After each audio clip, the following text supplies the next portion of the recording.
Hello, everyone. Welcome to Learning English with Story.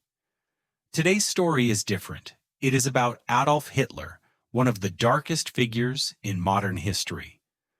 Through his rise and his fall, we do not only see power and destruction, we also see the lessons of what happens when hate and ambition go unchecked. So listen carefully, follow the words, and reflect on the history that shaped our world. Smoke. Gunfire. The year was 1945. Berlin was burning. Buildings collapsed under the weight of Soviet bombs, and the streets shook with every strike. Fires raged across the city as German defenses crumbled.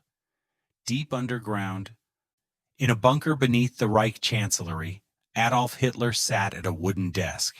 His face was pale, his hands trembled, and his empire was falling apart. Within hours, his life and his story would come to an end.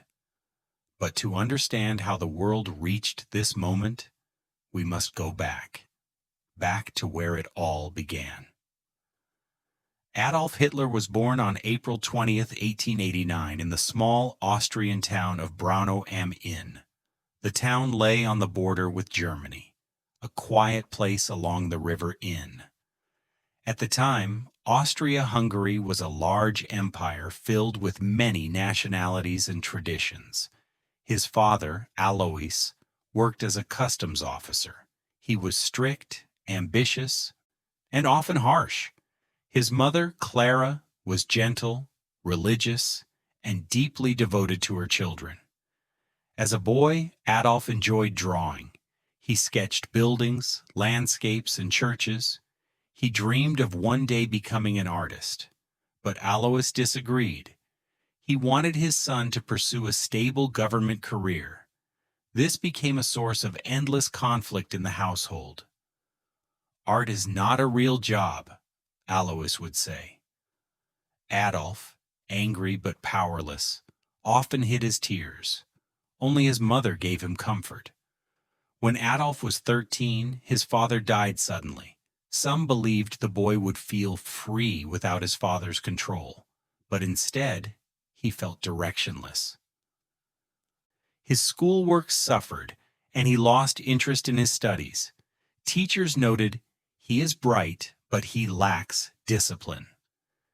At 16, he left school without completing his education. He carried big dreams, but no diploma and no clear path forward.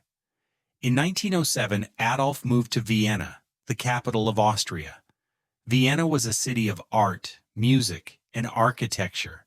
For Adolf, it seemed like the perfect place to follow his dream. He applied to the Academy of Fine Arts, Vienna, but the examiners rejected him, saying his drawings lacked human figures and originality. Determined, he applied again in 1908. He was rejected once more. The young man was devastated. The same year, his beloved mother Clara died of illness. Her death left him heartbroken and completely alone. In the years that followed, Adolf lived in cheap hostels, sometimes even in homeless shelters. He sold small paintings and postcards for coins. Many nights he went hungry. His clothes were worn, and his prospects were bleak. Vienna was also a city full of political debate. In coffee houses and on street corners, people argued about nationalism, identity, and prejudice. Adolf spent hours listening, reading newspapers, and absorbing radical ideas. He began to form views filled with bitterness and blame. For him, failure was never his own fault. It was easier to point at others, to say that someone else was responsible for his hardships. This way of thinking would shape the path ahead. In 1914, war broke out across Europe. Adolf Hitler, now 25, volunteered for the German army. For the first time, he felt part of something greater than himself. He served as a messenger, carrying orders through dangerous battlefields. He survived attacks, was wounded twice, and was temporarily blinded by gas. His courage earned him medals, including the Iron Cross. When the war ended in 1918, Germany was defeated. The Treaty of Versailles demanded harsh reparations, reduced the army, and forced Germany to accept blame for the war. For many Germans, including Hitler, this was humiliating. He called it a betrayal, the infamous stab in the back. After the war, Germany fell into crisis. Food was scarce, money was nearly worthless, and millions were unemployed. Inflation rose so fast that people carried banknotes in baskets just to buy bread. Crowds filled the streets with anger. Protests, strikes, and political violence became common. Amid this chaos, radical groups promised solutions. In 1919, Hitler attended a meeting of a small group called the German Workers' Party.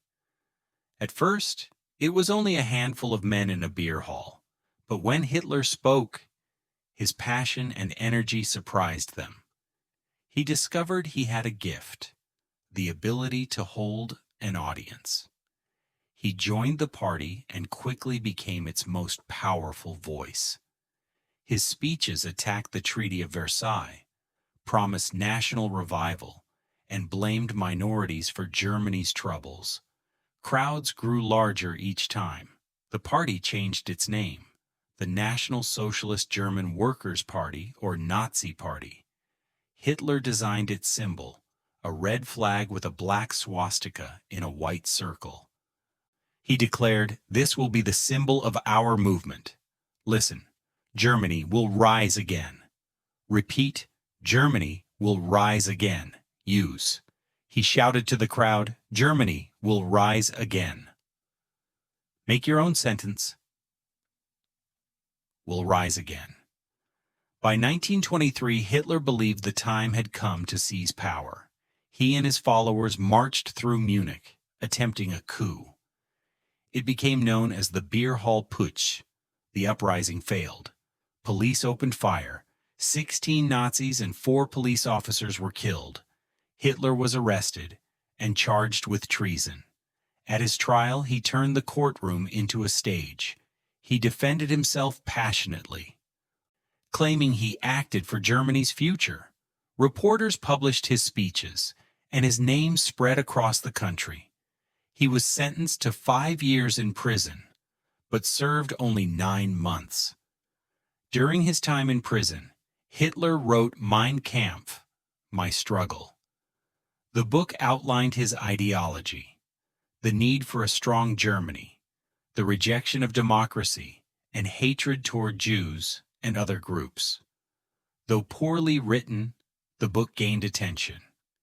It revealed his dangerous vision for the future. After release, Hitler worked to rebuild the Nazi Party. This time, instead of violent uprisings, he decided to seek power legally, through elections, propaganda, and mass rallies. In 1929, the world economy collapsed. Banks failed, factories closed, and millions lost jobs. Germany, already fragile, was hit hardest. Desperate citizens turned to parties that promised change. Hitler's message of national strength and pride suddenly gained new appeal. He spoke to crowds of thousands, filling stadiums with chants of unity. By 1932, the Nazi Party was the largest in the German parliament. In January 1933, President Paul von Hindenburg appointed Hitler as Chancellor of Germany. He had achieved power. Within months, he consolidated control. Opponents were silenced, freedoms were restricted, and the path to dictatorship was set. Listen. Words can change a nation. Repeat. Words can change a nation. Use. He believed that words can change a nation. Make your own sentence. Words can change. Once in power, Hitler moved quickly to transform Germany into a dictatorship. Opposition parties were banned. Newspapers, radios, and schools came under Nazi control. Dissent was silenced through arrests, intimidation, and violence. The SS and the Gestapo enforced loyalty, spreading fear across the nation. The Hitler Youth trained boys to march, obey, and repeat slogans of the regime. Crowds filled stadiums. Waving flags marked with the black swastika. Loudspeakers echoed Hitler's words, "Germany is strong. Germany will lead the future." At first, many citizens saw improvements. Factories reopened, roads were built, and unemployment decreased. But this progress came with heavy costs: loss of freedom, constant surveillance, and growing discrimination. In 1935, the Nuremberg Laws stripped Jewish citizens of their rights. They could not marry non-Jews, hold certain jobs, or enjoy equal status under law. Step by step, the Nazi state defined who was in and who was out. Hitler also pursued expansion. In 1938, German troops marched into Austria, uniting the two countries in the Anschluss. Later that year, he demanded the Sudetenland, a region of Czechoslovakia. Britain and France, hoping to avoid war, agreed to his demands at the Munich Conference, but Hitler wanted more. On September 1, 1939, German forces invaded Poland. 2 days later, Britain and France declared war. World War II had begun. In the first years of war, German armies advanced rapidly. Poland was crushed in weeks. Denmark, Norway, Belgium, and the Netherlands fell. In 1940, France was defeated. German troops marched through Paris, across Europe. The swastika flag rose above city halls. For a time, Hitler appeared unstoppable. But Britain resisted. The Royal Air Force fought fiercely during the Battle of Britain, preventing a German invasion. Meanwhile, Hitler turned east. In June 1941, he launched Operation Barbarossa, the invasion of the Soviet Union. It was the largest military operation in history. At first, German forces gained ground, capturing millions of Soviet soldiers. But the vast distances, harsh winters, and fierce resistance slowed them. Behind the battlefields, a darker campaign unfolded. The Nazi regime began the systematic persecution and murder of Jews and other groups. Millions were forced into ghettos, deported to camps, and killed in gas chambers. This genocide became known as the Holocaust. By the end of the war, 6 million Jews and millions of others, including Roma people, disabled individuals, and political opponents, were murdered. It remains one of the greatest crimes against humanity. Listen, nothing is more dangerous than hate. Repeat, nothing is more dangerous than hate. Use. History shows that nothing is more dangerous than hate in power. Make your own sentence. Nothing is more dangerous than By 1943, Germany's fortunes began to change. At Stalingrad, the German Sixth Army was surrounded and forced to surrender. It was a devastating blow. In North Africa, Allied forces pushed back Axis troops. In 1944, the Allies landed in Normandy on D-Day, opening a new front in Western Europe. Meanwhile, the Soviet Union advanced from the east, reclaiming lost territory. German cities were bombed relentlessly. Factories, homes, and railways were destroyed. Families lived in fear. Hunger returned, and hope began to fade. Inside his bunker, Hitler became increasingly isolated. He dismissed generals, trusted fewer advisors, and demanded impossible victories. But the tide had turned. Germany was losing the war. Listen, war brings destruction. Repeat. War brings destruction. Use. War brings destruction not only to soldiers, but also to families and nations. Make your own sentence. War brings destruction to Amipuri Apristrao. By April 1945, the war was nearly over. The Soviet army surrounded Berlin, advancing street by street. Explosions shook the ground, and fires spread through the city. Civilians hid in basements, while soldiers fought hopeless battles. Inside his bunker, Hitler refused to accept defeat.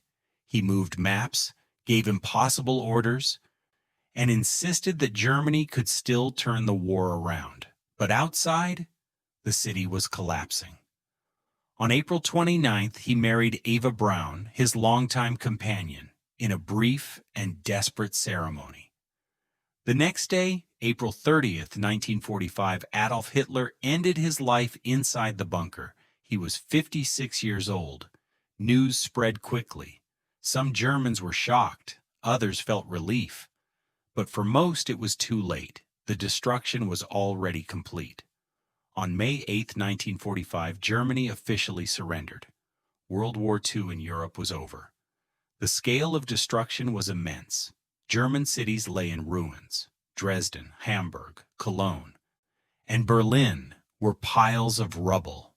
Millions of soldiers and civilians were dead. Refugees wandered across Europe, searching for safety. The Holocaust left deep scars.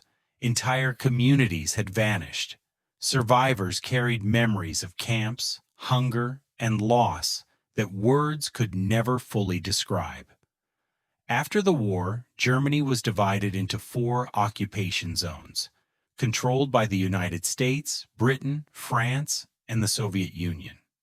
Soon, these divisions hardened into East Germany and West Germany.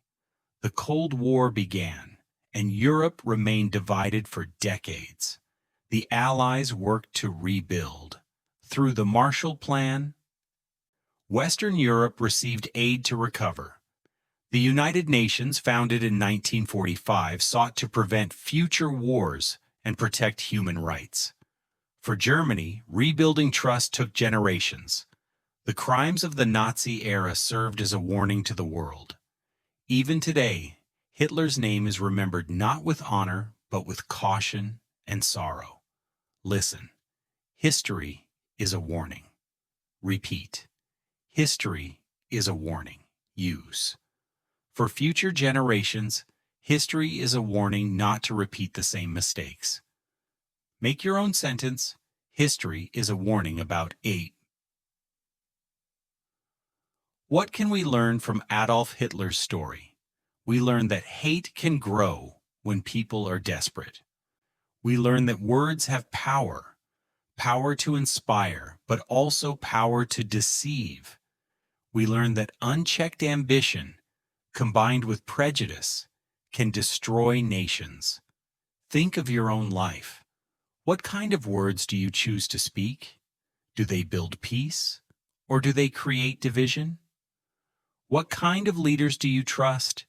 Do they encourage respect and compassion, or do they spread fear and anger? History is not only about the past. It is also about the choices we make today. Every generation decides which lessons to carry forward and which mistakes to avoid. Listen, choose peace over hate. Repeat, choose peace over hate. Use, in my life, I will choose peace over hate. Make your own sentence. Choose over ours. This was Adolf Hitler's story, a story of rise and fall, a story of power without compassion, and a story of warning for all of us. Remember, life is too short for anger and division. The world becomes better when we choose respect, kindness, and unity. Thank you for listening. I hope this story helped your English and gave you a moment to reflect on history. Stay tuned for more stories each week. Simple English, clear lessons, and wisdom for both language and life.